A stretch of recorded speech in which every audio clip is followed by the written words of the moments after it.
हाँ हाँ कछावा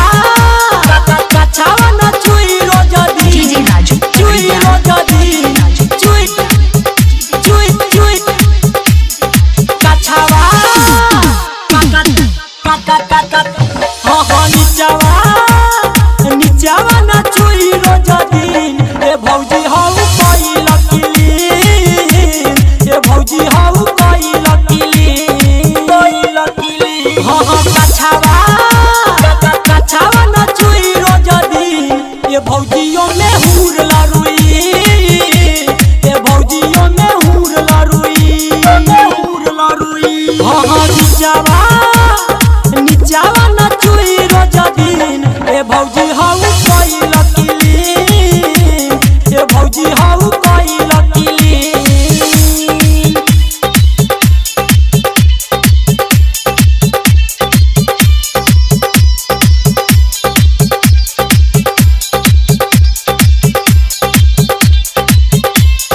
डीजे राजू पकड़ी ध्यान डीजे राजू पकड़ी ध्यान डीजे राजू पकड़ी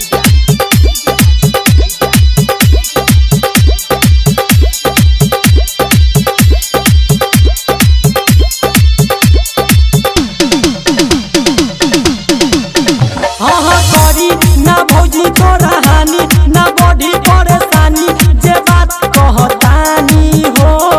रही सामान तोरा नरम ना होई कबो गरम हमरे बात मानी हो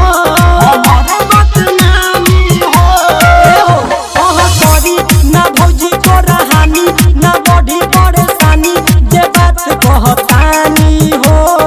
रही सामान तोहर नरम ना होई कबो गरम जे बात कहतानी हो हाँ हाँ रोज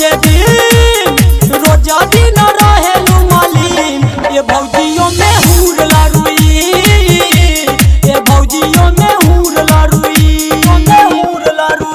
हाँ हाँ नीचावा न चुई रोज दिन ए भौजी हाउ कोई लकीली ए भौजी हाउ कोई लकीली डीजे राजू पकड़ी ध्यान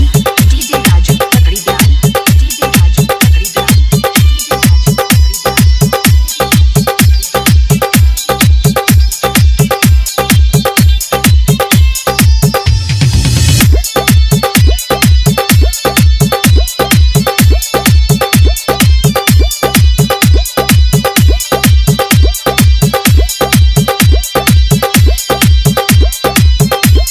कोई लकीली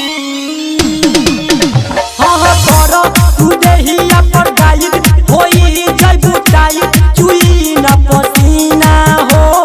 जहाँ तहाँ घूमी अइबू तू बात ना भूलइबू टाइट रही सीना हो हाँ हाँ करो तू देहिया पर गाइड होई जइबू टाइट चुई ना पसीना हो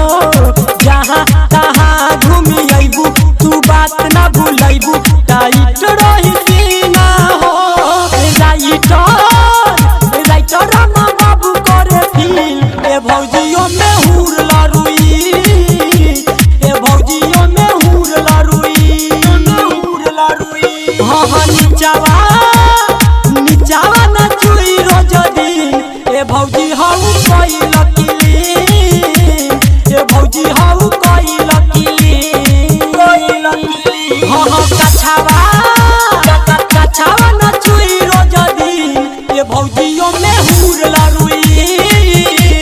ए भौजियों में हुर लरुई हाँ हाँ